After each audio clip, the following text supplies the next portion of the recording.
Hi, and welcome to the Restorative Wellness Clinicians Corner, video series exclusively for functional health professionals, where we interview the top experts in the latest research, products, tools, and best practices for getting your clients exceptional results.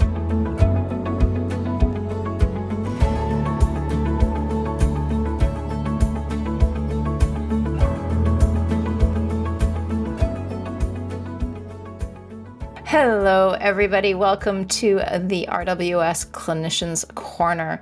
Today, we are tackling a topic that affects millions around the world: chronic fatigue.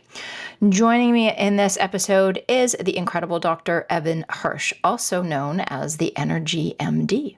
Dr. Hirsch is a world-renowned fatigue expert, best-selling author, professional speaker, and the creator of the EnergyMD method, which is a science-backed, clinically proven four-step process to resolve chronic fatigue, even the fatigue that comes with long COVID, and to do so naturally. It's truly impressive. So in this episode, we dive into what differentiates chronic fatigue from the everyday, oh, I'm so tired kind of feeling that so many of us experience.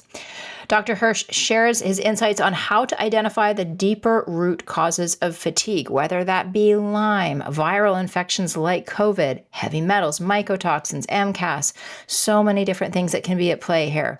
And he gives us a clear roadmap and plan for how to help our clients pull through this into full recovery. We talk about his four-step EnergyMD method, of course, as well as really a good discussion about both the challenges and breakthroughs in supporting our clients who are struggling with long COVID, which we know is a huge issue, really hard to work with, and how non-licensed nutrition professionals can play a really important role in supporting clients with chronic fatigue. This conversation is packed with practical strategies, fascinating insights, and hope, which is so important for anyone struggling with fatigue, as well as for those practitioners who want to better support your clients. So grab a notebook, settle in, and let's dive into this fantastic conversation with Dr. Evan Hirsch. Hello, everybody. Welcome to today's episode of the RWS Clinicians Corner. I am super excited for our guest and conversation tonight. This is one that we have been planning for quite literally months. We have the honor to be chatting with Dr. Evan Hirsch, also known as the EnergyMD. He's a world-renowned fatigue expert, best-selling author, and professional speaker. He is the creator of the EnergyMD method, the science-backed and clinically proven four-step process to resolving chronic fatigue, ME and CFS, which, in case you don't know, is myalgic encephalitis and chronic fatigue syndrome, and long COVID, naturally, and we're definitely going to dig into that one. Through his best-selling book, podcast, and 100% online practice, he has helped thousands of people around the world. He's been featured on TV, podcasts, and summits. And when he's not at the office, you can find him singing musicals, dancing hip-hop, and playing basketball with his family. Welcome. Margaret, thanks so much for having me on. So let's start off. I always like to give folks a little bit of personal context, and I would love to know what is it that brought you to this very specific specialty and in working with chronic fatigue? Is this something that you have personal experience with, or is this something that you were just seeing so much of in your practice you decided to dig in? Well, it started off I fell in love with my wife, and then about 3 months later, she couldn't get out of bed with chronic fatigue, and it took her a better part of 3 years to get mostly better. And then a couple of years after that, then I got chronic fatigue, and it lasted for about 5 years and just about destroyed my life. My relationship with her, my new daughter, I couldn't play with her, and my practice, I had to keep hiring people to do my job at the clinic because I was napping underneath the desk because my chronic fatigue was so bad and my brain fog was so bad. So that was my experience, and it was only after napping under that desk for so many days in a row that I finally realized I had to do something about it. And I was already gluten-free and dairy-free and meditating and, eating paleo and all these sorts of things, but I still had this chronic fatigue. And so I had to go on the journey. And I knew from my functional medicine, I was also practicing functional medicine already at this time. And I knew from my training that I just had to find the causes. So I kind of went on this journey and found over 30 different causes, with the biggest being what we call the toxic 5 that we're going to get into today. And that became my mission, is to bring this to to folks, and I was able to help a lot of people and have been, wrote a book about it, and now that's my mission. It's a really, really powerful personal story. And I think a lot of us can relate to that feeling of when you're already in practice as a functional practitioner and then you get handed that next level. That's often where specialties come out of, right? When you're having that humbling moment of like, oh, wow, I got to figure this out. So, well, very grateful that you did. For all the reasons, many, many. Now, I want to just define chronic fatigue because, and I know we have an audience of clinicians, and I don't think anyone's under the illusion that when we say chronic fatigue, we're talking about that sort of rampant, like, oh, I'm so tired. You just described you were napping under your desk for hours a day. So what would you like when you are thinking of kind of like the hallmark features of this and what differentiates true chronic fatigue from someone who's just kind of beat up a little bit and like overwhelmed with life, which so many people are. How do you make that distinction? Right. Yeah. So I try to differentiate by, acute fatigue, which is like you exert yourself and then you're able to recover. And then Hmm. the chronic fatigue is basically an inability to recover. And so I say it's a tiredness that can't be relieved by rest. Right. When we were in college and we had final exams or whatever, or when people go through your program and they've got a big final Yeah. exam at the end, Yeah. right? And they're burning the candle and they're studying as hard as they can or whatever. And then afterwards, you kind of crash and you like sleep for 2 weeks and your parents take care of you, at least back in college, maybe not Yeah. now. Um, and then and then you're fine. Then you're back to baseline, right? So that's more of an acute fatigue. And so this chronic fatigue is no matter how much you sleep, you're still tired, right? And so you can have, there's burnout, which is like really more psychological when people are talking about like workplace stuff. And it's like, Yeah. okay, well, if you go away on vacation and you go away for long enough and you're sleeping for long enough, like, do you actually come back from that? And if it's burnout, then generally they do, right? But when it's chronic fatigue, where it's more than just mental, emotional, then that's really where that goes. Now, in terms of like the actual definition of chronic fatigue syndrome or myalgic encephalitis, which is really what they call it in Europe and beyond outside the US. In the US, we call it chronic fatigue syndrome. But that's more of a definition of having this tiredness that's not relieved by rest, having body pain, having sleep issues, having cognitive dysfunction or brain fog, and having it last for at least 6 months. So that's more of the diagnosis that people would get Okay. from their practitioner. So it's really this gamut. So I say chronic fatigue, and I kind of lump ME/CFS and long COVID together because fatigue is really the main symptom that most people get, though there's a number of others that they get. Now with long COVID, you can get over 250 different persistent symptoms, unfortunately. I know. It's really, yeah. It's disturbing. I Before we get into the nitty-gritty, just to provide context into your experience and your what you see clinically, do you think that this is something, do you know that this is something that is possible to actually resolve, as in fully turn around, back fully functioning, full of life, energy, vigor? Can we completely get back to the other side? Absolutely. I have almost 100 testimonials on my website of people who've done that. So, and I'd say a quarter of them are videos. So we have a lot of experience. The question is not if, the question is when. I tell people it takes at least 12 months to get better. And so for Mhm. some people, it may take 2 years or 3 years, Right, which is not a lot of time when they've been suffering for decades, right? right. So they just kind of have to have that understanding going in. And part of this, a lot of this comes from, and this confidence comes from the fact that I've never met anybody who has completely addressed their toxic five, which is a Right. combination of heavy metals, chemicals, molds, infections, and nervous system dysfunction, which also includes trauma. Never met anybody who's addressed all of those and didn't get better. Now, in terms of 100%, sometimes it's not 100%. Right. Sometimes it's 80%, and people are like, hey, I'm 8 out of 10 energy. I'm good to go. Like, I don't have to keep working on this. I've been doing this for a couple of years. I don't want to take any more supplements right now, right? Yeah. so, so complete resolution sometimes takes a little bit longer, but in terms of overall significant function with your ability to do whatever you want to do in your life, except for maybe run a marathon, though people have definitely done that after coming out of our programs. Absolutely. So let's talk about those five.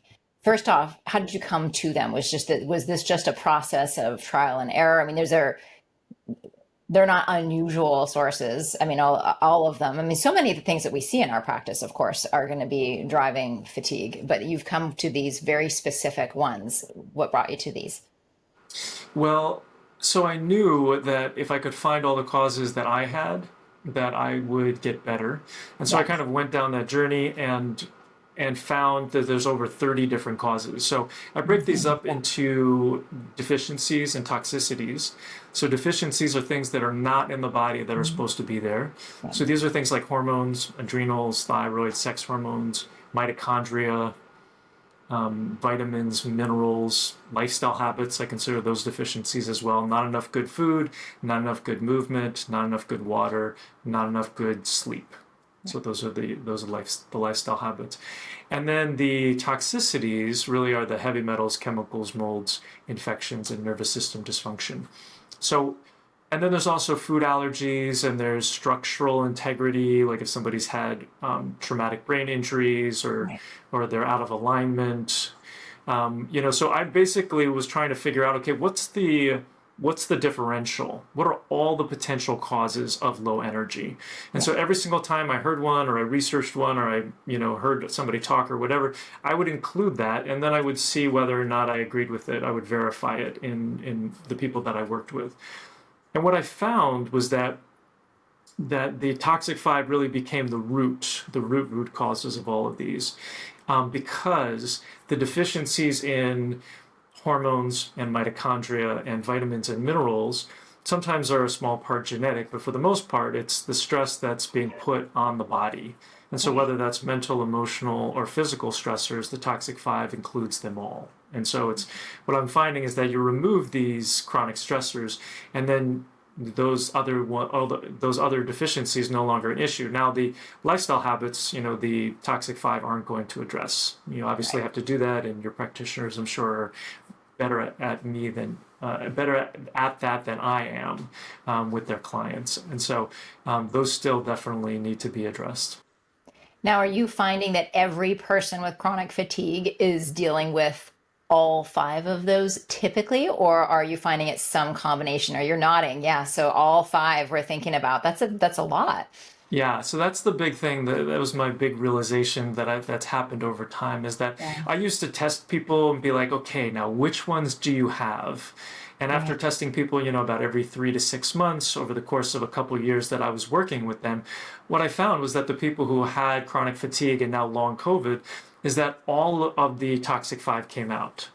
I mean, the toxic four plus nervous system dysfunction. So heavy metals, chemicals, molds, infections, all of those end up coming out over the course of working with people, and then also the nervous system dysfunction. So those became the most important components. And part of the reason why this happens is because if you see these toxins as kind of like a toxic matrix or a toxic ball, Yeah. they're all attached to each other. So if we start to remove molds, because that's what history and symptoms shows, and maybe some laboratory testing, you start pulling mold out, all of a sudden you're releasing heavy metals, chemicals, and infections. Right. And so you need to be addressing those as well.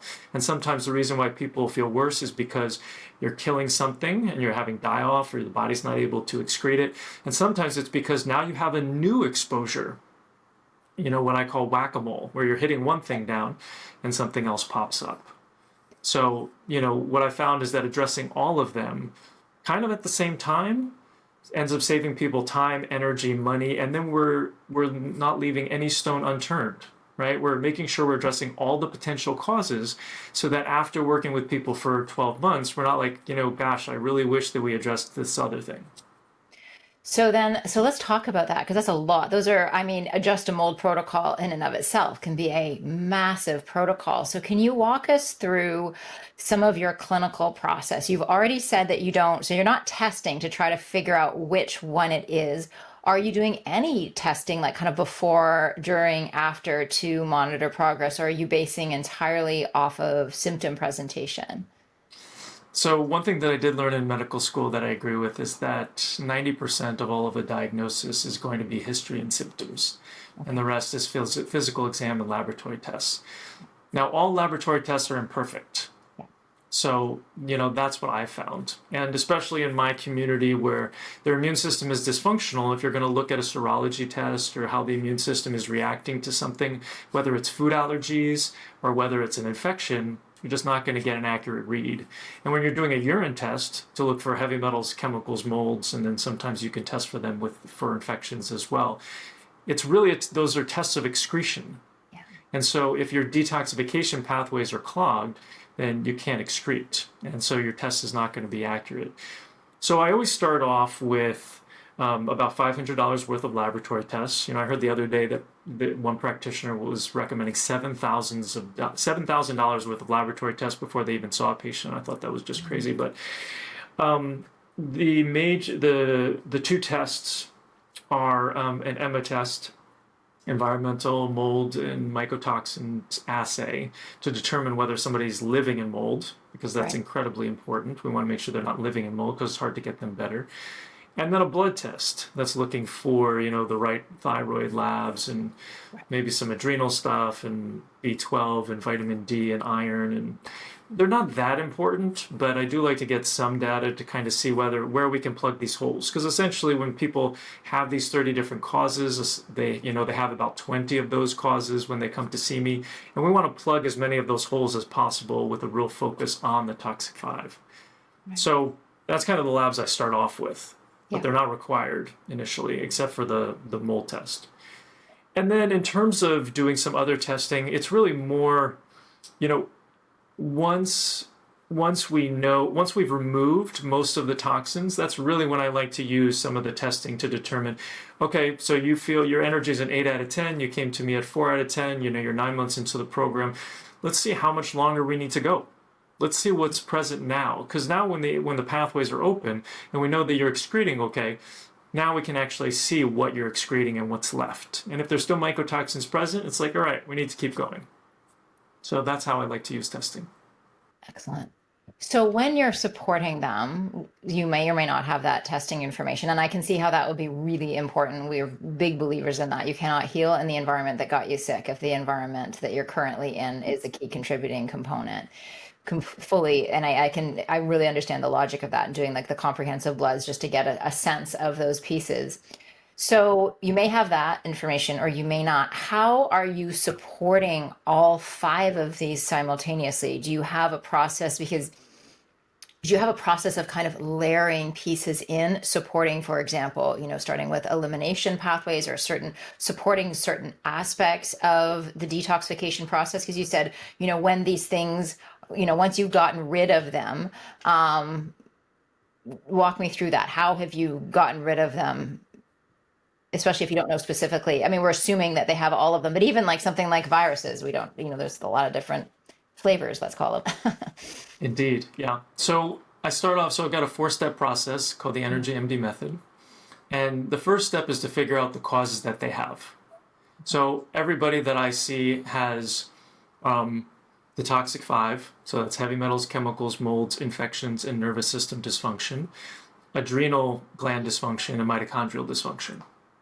So they already have those things. And so it's just a question about figuring out the other ones, which we can do with some laboratory tests, like I mentioned. Yeah. Then the rest of the process is all about just matching up the right treatment with each one of those different causes. Even though the toxic 5 are most important, we have to prepare the body for that. So step 4 is removing the toxic 5. Okay. Step 2 is to replace the deficiencies. So adrenals, thyroid, mitochondria, I call these the big 3. Yeah. We also replace the other deficiencies and optimize the lifestyle habits. So all that is going to make people more resilient, and it's anti-inflammatory. And oftentimes they'll get a little uptick in energy, but it will also prepare them for the stress of removing the toxic 5. So what I found was that, when you go at the toxic 5 first, it's too stressful on the body. And then the adrenals end up taking a hit and people get lightheaded and orthostatic and stuff like that, or whatever ends up happening. And so we want to replace those things first, even though they're Band-Aids. I call the deficiencies Band-Aids for the most part, except for the lifestyle habits. And then step 3, we start opening up the drainage pathways, the detoxification pathways, or what I call the exit pathways, to make it simple. And so that's opening the liver and the kidney and the lymph and the neurolymph or the glymphatic system in the brain and the gallbladder and the intestine. So making sure all those pathways are open so that when you're trying to excrete or get rid of these toxins, they actually have a place to go. Right. And so the image that I have people think about is kind of like a funnel. So we're dumping things into this funnel, and the bottom of the funnel is step 3. You have to make sure that that bottom is open so that we can detoxify people at a rate that they can tolerate. So, this is generally when people feel worse from detoxifying is because they haven't done step 3. They haven't opened up those pathways. And so even though I'm an MD, I'm 100% online. I operate online as a health coach, like a lot of you guys, an unlicensed health coach, so that I can practice across state lines, state and national lines. So everything that I do is natural. So I'm using a lot of herbs. I really like tinctures because you can kind of ramp up slowly and figure out the ideal dose for the individual. And so that's kind of like what we're doing in step 3 is that we're ramping up with different herbs in order to do that, and they can all go in one glass. I really like the Nutrimetics products for folks out there. And so that's that step. And then the next step is more of the same. So I'm using herbs and different nutrients, binders, to bind up the heavy metals and the chemicals and the molds. And it's not a huge protocol. So it's kind of like a pill for every ill. It's like a tincture for each one of these things. So the product that I like for heavy metals and chemicals is a combination of cilantro and chlorella and algus, which is a seaweed. So that's like one product, and that gets both of those. And then when you're doing mold, I'm doing a binder that, combines zeolite and charcoal and clay. And, you can get 95% of all mycotoxins by combining chlorella and bentonite clay and activated charcoal. So that's what we do. That's also, by not testing, this is how we make sure that we're going to be addressing all of those things. Right. And then using NAC or glutathione to help to get the mold out. And really, that's a really nice 1-2 punch, having a binder that you take away from everything, and then having NAC or glutathione. And then going into the infections, going after the viruses and going after bacteria and going after Lyme and all the different Lyme infections. So Borrelia and Bartonella, not all the different ones, but the most common ones, Borrelia and Bartonella and Babesia and parasites. And then with nervous system dysfunction, we just recently added in some components, our own nervous system retraining practice group. So, it's a little bit basic. If people want to go deeper, they can definitely join like Biology of Trauma or Gupta program or Primal Trust or some of those. But it's also hard when people join a program where they need, if I say, oh, you got to work on your nervous system, now they got to go learn a whole nother program and the learning curve for that. So we've just incorporated a lot of those things are readily accessible. So, and we also have some group calls that are doing practice groups with folks as well. So, and part of the whole nervous system thing is that I've just seen remarkable things happen when people start working on it. People, the most dramatic stuff is MCAS. So people who have Mast Cell Activation Syndrome, where they start working on their nervous system, and all of a sudden, 3 or 6 months later, they couldn't tolerate any supplements, and now they can eat and take whatever they want. Just from doing the nervous system retraining. So it's been really remarkable. So that's one of the things that I've heard, explored, implemented, and we're seeing really good results. So I think I answered your question. That's kind of like the 4-step process and how we address everything along the way. And then and those tinctures, we're kind of like, we're ramping up on one tincture at a time to answer that question about how we address each of those. But then it's all additive. So then you're adding in the next one to make sure that you're addressing all the causes. I like the fact that you're using those tinctures, because that's one of the things that can happen is, you are addressing a whole lot of things, but if it's just tinctures to the single glass of a little bit of liquids, right, that's a completely different situation than huffing back, 20, 30 capsules, which is what ends up happening on so many of these protocols.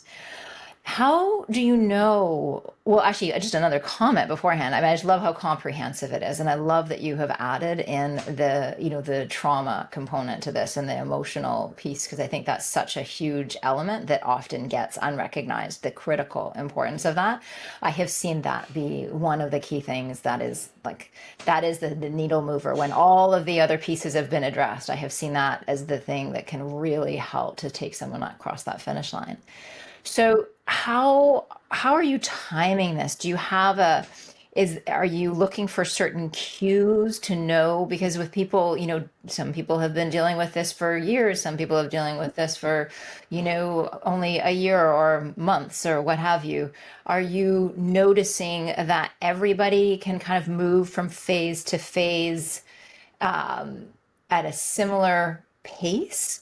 Or are there certain symptom changes and physiological changes that you're looking for in order to have them progress from, I mean, really it's going to be from step 2 to step 3 and then from step 3 to step 4, since that step 1 is, more kind of investigative in nature. Yeah. Step 2 and step 3, oftentimes people don't necessarily experience anything. So Yeah. so there's no barometer there. It's just I tell Right. people I want them to make a change every 4 days Yeah. so that we can see how their body's reacting. And so then Yeah. step 2 takes 4 to 6 weeks, and step 3 takes about 4 weeks. And so they're into month 3, and then that's, in month 3, step 4. And step 4 is really where the magic happens. And this one is a lot more nuanced. So Right. because as you're ramping up on these tinctures, you're going to have die off, or you're going to have a whack-a-mole, or you're going to feel worse.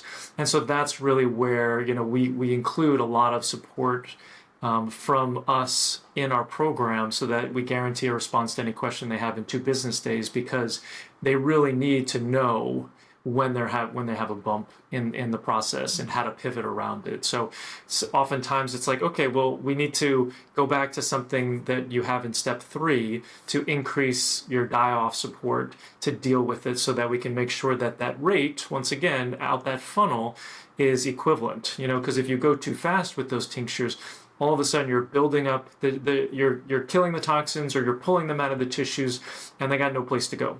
So you Right. kind of have to have this ratio going of the amount that you're pulling out of the tissues and the amount that you're able to get out of the body. So that's kind of where those nuances happen.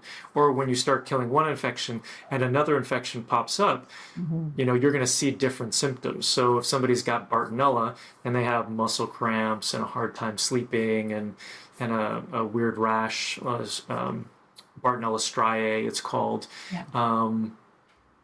And maybe they got cold feet.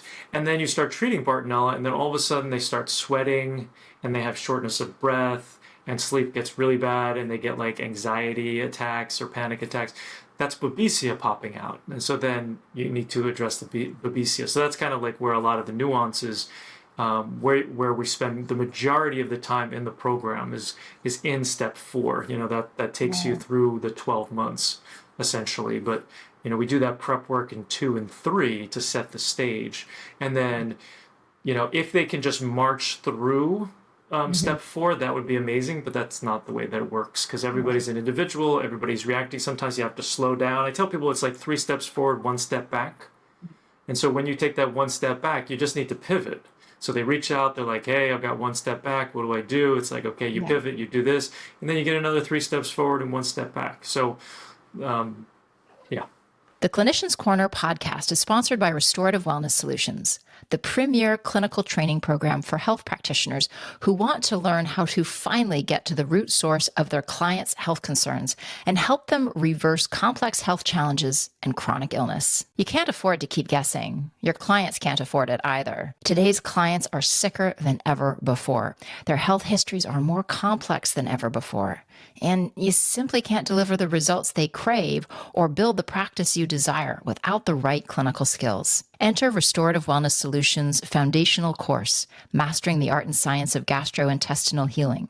Our clinically proven, systematic approach to restoring balance within the body that has helped over 1,000 practitioners transform their clients' lives, grow their business, and change the way health is delivered. In less than 12 weeks, you'll develop the clinical skills and confidence you need to help your clients feel better faster. Learn how to work with advanced lab testing to identify food sensitivities and imbalances within the gut. Craft custom targeted protocols that truly resolve your client's gut issues, and work safely and effectively with supplements to deliver consistently life-changing results. Visit masterguthealing.com to apply today. Perfect. This is so helpful. Are you bringing in anything in that step 4? So for example, it doesn't sound like you're bringing in like antifungals or elements like that specifically, or you are, yes? Yeah, they're all in there. So I didn't mention yeast, but you know, every category. So viruses, bacteria, yeast, parasites, spirochetes. And you're really doing all of this at the same time, like kind of slowly building in. Now, for example, you just gave that example of, Bartonella to Babesia. Would you be switching off of one support and into the next, or are you layering more in? It depends. So oftentimes it's layering more in. It's kind of like, okay, well, I've gotten, like my muscle cramps are 80% better because I'm at this dose of Bartonella treatment. I'm not going to take them off of that at that point. Then it's kind of like, okay, but now you've got Babesia popping out, and then we're going to do that. But oftentimes we're ramping up completely on the Bartonella tincture, and then we're adding in the Babesia tincture and ramping it up as well. Or we're trading off months. So maybe the Bartonella treatment is 1 month, and then we stop that one, and then we do the Babesia one where we ramp up, and then we do the Bartonella one again, and then we do the Babesia one again, just to kind of surprise the infections as well. I mean, we're also doing some biofilm disruptors that also are addressing hypercoagulation or the blood being too thick and not allowing oxygenation getting to the tissues. So there is a little bit of that too, and that's allowing some of these infections to get released as well, while at the same time managing any sort of die-off that's happening. So it depends on what's happening, but there is a logical process. You know, it's like, okay, it's assessing, okay, well, what's actually happening right now? Is it die-off? Is it whack-a-mole?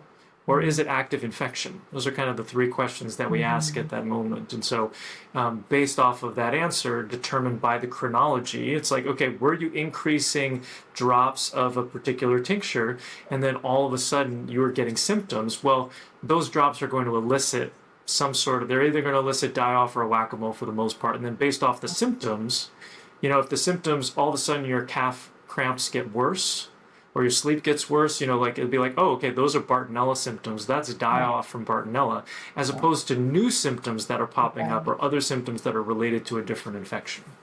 That's a great distinction. Enhancement of current symptoms or new things. That's a really good clarification. I want to talk about long COVID and all of this, because you have shockingly good success rates with long COVID, like that I think many practitioners would just drool to have the same kind of success rates. So talk to us a little bit about that and how you have seen that piece play into things. So it's really just another infection in the toxic 5. So yes, you have to deal with the spike protein, and there are some new tools that we use. But what's really interesting is how many people have mold, or have heavy metals, or have chemical. I mean, they have them all. But it's really interesting when you get on a call and you start asking people questions, and they're like, and you see how much mold is out there. And a number of practitioners are seeing this as well. And so the reality is that it's a little bit of a different population. It's generally younger people that we see, but the causes are still the same. And they were just able to work through them before. And there's so many athletes that this is affecting now. It's really very interesting. And a lot of that comes from the fact that they thought they got rid of their COVID, so then they went back to exercise. Yeah. And by going back to exercise, they're stressing out the system in a way that the body can't tolerate, and the COVID is allowed to go deeper into the system. So we don't exactly understand why that's happening, but that's what we're seeing. But these people had heavy metals, chemicals, molds, infections, and nervous system dysfunction, but they were able to deal with their lives and able to function. And then COVID is the straw that breaks the camel's back. So, and that's always, everybody thinks that it's the straw, that's everything, but it's not. It's just the straw. There's this whole predisposition that ends up happening. For some people it was mono, or other Yeah. people it's mold Yeah. exposure, or somebody gets their mercury fillings taken out incorrectly. All of those are essentially the straws, but 9 times out of 10, it's like the question of why some people and not other people. It's like, well, you've just got more stuff in your body. You're FOS, you're full of stuff. You've built up more toxins in your body over the course of your life. We always, there's that conversation of, is it the bug or is it the terrain? And what I'm hearing you say here is that this is the terrain, but it's not just the terrain, it's the terrain and how much that terrain has already had to handle and been juggling. So it's at capacity, right? I'm really glad that you pointed out that this is in younger people, younger populations, because that's where I'm seeing the long COVID is in folks who are younger, who sort of quote unquote, I'm healthy. How is this happening to me? There's this kind of question mark of like, well, why me? In some cases, when you have somebody who already has a lot of chronic health issues, it's not a surprise. But when it's somebody where it comes out of the blue and this is their first big event, it is, I like the way that you're explaining this. It's this terrain that has had so many other things to deal with that it has been doing a good job of dealing with. But now you add the straw, and this is now officially that tipping point that you have popped over. And it's that thing that is going to make all the other pieces bubble up to the surface that need to be addressed as well. Yeah, you make some really good points there. I think, looking at this in the context of like the immune system, if you have heavy metals, chemicals, molds, and infections in your body, your immune system is already dysfunctional, right? And it's kind of like off in left field. And then anything can come in, a virus in this case, like COVID, and start, causing problems. And so oftentimes when people, they're like, I'm so healthy, I never get an infection. And it's like, well, that's because your immune system doesn't work right. Like people are like, I never get a cold, and so when our immune system, and what's interesting with the COVID research is that the more mild your symptoms are, the more likely you are to get long COVID. And it's because when you get the COVID virus and your immune system is functioning correctly, it's slamming. I mean, it's supposed to be getting rid of the COVID with everything it's got, right? Your nose is running, you're coughing, you feel like absolute crap. That's like worst flu of your life. And you have to make sure that it's, but when you don't have those symptoms and the symptoms are more mild, it's because the COVID is skirting around the immune system. That is a really, really important and good point. Really important point. Can we talk a little bit? I'm sensitive to time, and I know we don't have a ton of it with you tonight. I want to talk about this piece about because you are a medical doctor, a licensed medical doctor, and you are doing this work, however, as a health coach, non-licensed. And you are dealing with some of the most complex health issues that we see in clinical practice. So I love that you're doing this 100% naturally, that you're sort of forced to do that. Not that I don't think medical tools have their time and place, not at all. But it does require, I feel like when we have that limitation, it really requires us to get to the root of things, because in my experience, and someone can prove me wrong, but it feels like most, if not all, medications are not actually healing things. They're band-aiding. They're making us feel better, and they can provide temporary relief that's important, but they're not that longer-term solution. So talk to me about this piece, because a lot of our community are non-licensed practitioners, and these are some things that they might be feeling a little bit nervous. Is this within their scope of practice? Is this within their bandwidth? So just talk to me about that piece. And are there moments when they should be thinking to refer out and partner with a medical practitioner on some of these elements? So I think it just depends on your education. Essentially, I've gotten a PhD in the Toxic 5 over the last decade. And so if you're willing to kind of go down that path, I see no reason why you can't do what I'm doing. But you have to have that education. When I was practicing functional medicine, they say by your clients or by your patients, you'll be taught, right? And so I had my first Lyme case. I didn't know what it was. And consequently, that person came back and was very upset with me because I didn't identify it and didn't treat it appropriately. And I was like, all right, I got to learn about this, right? And so if you're not familiar and you're not comfortable and you haven't had mentorship, right? This is where like Yeah. investing Yeah. in a program that's going to help you Mhm. understand these things and be able to answer those questions so that when you're going through with a client that you can get those questions answered and so you're not doing it on your own. So if you Yeah. have invested in mentorship, then by all means, go for it. Yeah. And just know when to say when, and so um, yeah, I think that that can be always a challenge, especially when Mhm. you think that you can help everybody. But you have to, if you're not making any sort of progress in 6 months, then it's Mhm. time to refer. That's generally what I tell people. You either have to change your paradigm, or you have to choose different people to work with. Make sure you're working with people that you're going to have success with. That's going to Mhm. be that's where you're going to have the most confidence as well as success.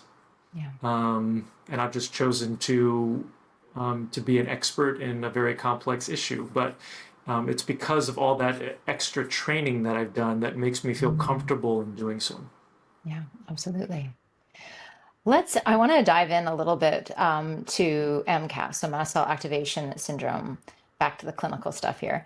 And I would love for you to talk to us about this because you often get these folks who are so sick who don't tolerate anything, right? They come to you and it's like even some of the basics, they just don't tolerate it. And it's often due to this mast cell activation syndrome. So can you walk us through a little bit about your approach? Because I know you're very skilled at helping those who are highly sensitive to all the things be able to tolerate many more things.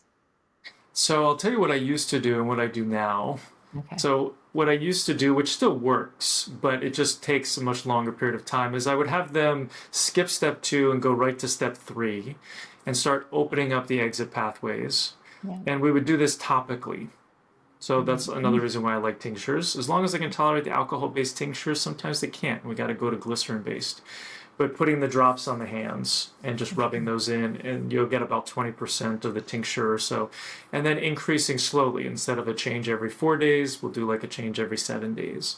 Mhm. Um, but the biggest thing that I've been doing more recently is the nervous system retraining. So at this point, if somebody is more sensitive, then we have them go through our nervous system retraining, um, or we'll refer them out. For people who are listening, if you don't have that sort of component in your program, you might just say, you know what, go do this first and then come back, or you can have them start your program, see how sensitive they are, and then say, you know what, we're going to pause your program for 3 months.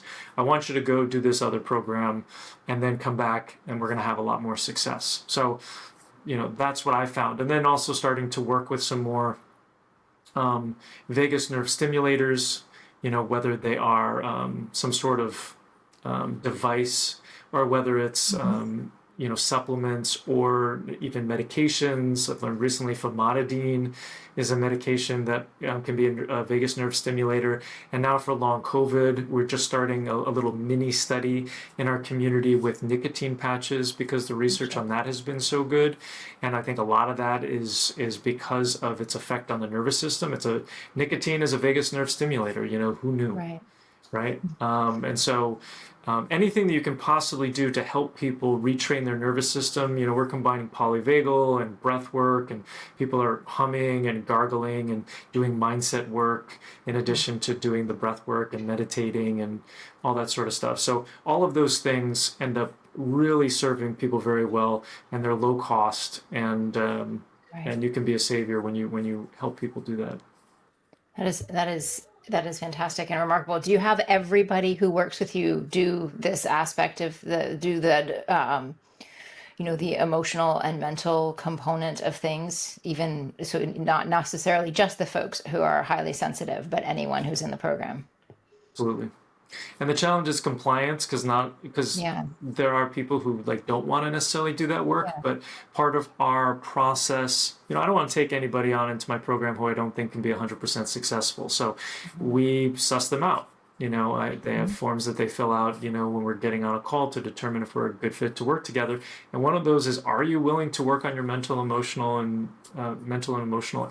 health in addition to the physical Mhm. stuff? And so a lot of people oftentimes are coming to us with some nervous system retraining, but I would say it's still about I don't know, 10 or 20% of people who've actually even heard of it or actually Right. attempted some of it. But yeah, it's that valuable. You bring up a really good point about client compliance because it is so essential in these protocols, and they are long. And when you are working with a population of folks who are so tired, the protocol itself can feel completely overwhelming. How do you screen? I love that you brought this up. How do you screen people to make sure they are the right fit and that they're game and they understand that this is a long-term commitment? I'm just really frank with them. Everything that I'm saying now, I say to them on the call, and I Right. ask them in the form that they fill out before we even get on the call. Like, are you willing and able to change your diet, to work on your mental, emotional, and take a nervous and do nervous system retraining, to take supplements 3 to 5 times a day, to spend 60 minutes a day on your health, on going through this process. So questions like that, I feel like, and then are you willing to be patient? This is going to take at least 12 months. And so that's been kind of really remarkable in my program when I Mhm. started telling people that, because it was, I think, really refreshing for folks to, they felt like that was really authentic, Yeah. and they've been sold a bill of goods before. People who are doing their best, but who don't know how long it takes. And so telling people it takes at least 12 months gives them something to shoot for, and helps them to understand. Then people aren't saying they're 6 months in, why aren't they getting better? Right. So I think that, and that's at one point we were actually selling 12-month programs only. And we've kind of switched that up a little bit because for whatever reason we had a dry spell in the business, and Mhm. and so I dropped it down to 3 months, and then all of a sudden people were buying again, and I still said this is a 12-month process, but we'll go 3 months at a time. So I Right. think, people just kind of needed to, they don't know me from Adam, they see me Yeah. on a podcast or a summit or something like that. And so it's like, okay, they need to get to know, like, and trust me. And so it's like, all right, well, we'll start off with just a taste. You'll see how available I am, and how I work, and we can kind of move forward from there. Are you doing all the clinical work yourself, or do you have a clinical team who works alongside you to support this? I have a health coach who Okay. helps me do some of the one-on-ones. I do. I also have group calls 3 times a month. And the one-on-ones that I do, it's somewhere between 18 and 24 one-on-one calls per month. Wow. So I'm doing like three to four calls per week, sort of thing. No, that's not right. 6 times 4, yeah. So it's like 3 to 6 calls per week. And so that allows me to have vacation, a time off in conferences or whatever, if I have to consolidate it down to 3 weeks per month. Right. But it also allows me half of my day for administration time, for doing interviews like this. I love to sing, and so I can do some of that, stuff like that. I'm working from home, so I'm here for my daughter when she comes home from high school. We can work on math. Right. So I've kind of built my business in that way. That's great. That's great. Well, that's singing good for the vagus nerve as well, right? I love how it reinforces. I'm mindful of time. So if anyone in the audience has any last questions, please feel free to pop them into the chat. While they're thinking about those, I would love for you to share a little bit about next steps, how folks can be in touch with you, how they can learn more from you. I know that we were talking about maybe down the road you need to do a practitioner training program, which I'm sure folks here would love you to do. So tell us a little bit more about how people can stay in touch with you and learn more from you. So I'm at EnergyMDmethod.com, and you can text me from our website, and it comes directly to me. We just launched a new masterclass, which goes into more depth on why people are still sick, more on the Toxic 5, the 4-step process. So yeah, we're here to serve. And yeah, I do hope to have a practitioner program, hopefully in the next 6 or 12 months. We shall see. I mean, we're getting so many people right now, unfortunately, with long COVID. It's been really interesting to kind of see this progression where a lot of people start off, going to the natural progression, like you guys know, is that somebody goes and they see Mhm. their primary care because they're having an issue. They don't get the results.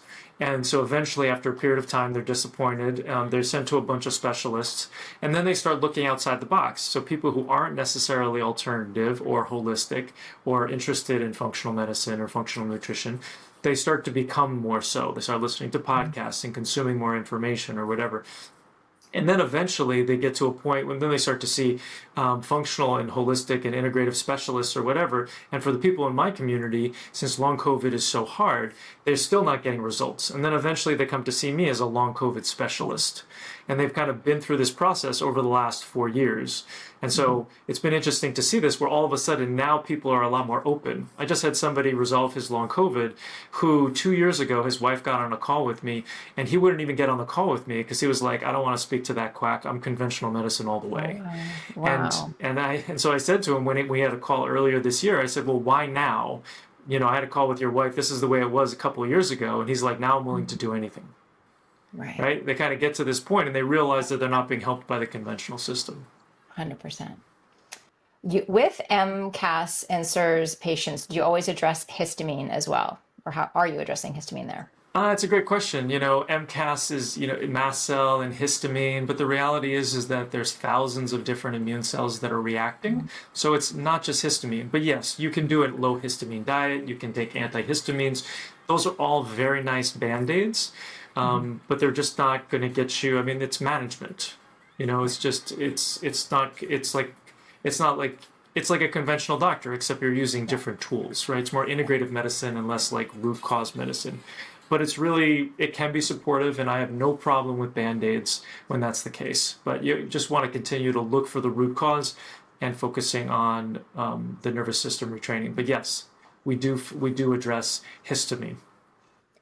Do you offer practitioner mentorship on case studies? I'm sure we can work something out. Just reach out to me, text me from our website. Excellent. Does EBV syndrome fall into the same category of illness with chronic fatigue, etc.? It does, yeah. It's just another infection, whether it's Epstein-Barr or cytomegalovirus or HHV6. Each one of these is viruses that can cause a monotype illness or even long COVID, right? So yes, that falls in there. And so when we're taking we've got 2 tinctures that we recommend that when taken together can get about 95% of all viruses. So, we're just hedging our bets, and since we don't know exactly which virus is present. One more clinical and then a business quick question for you. Do you run the spike protein antibody test for your long COVID patients? I do not, because it doesn't help me. I mean, once again, the immune system is dysfunctional. Is looking at the immune system going to give me the information that I want?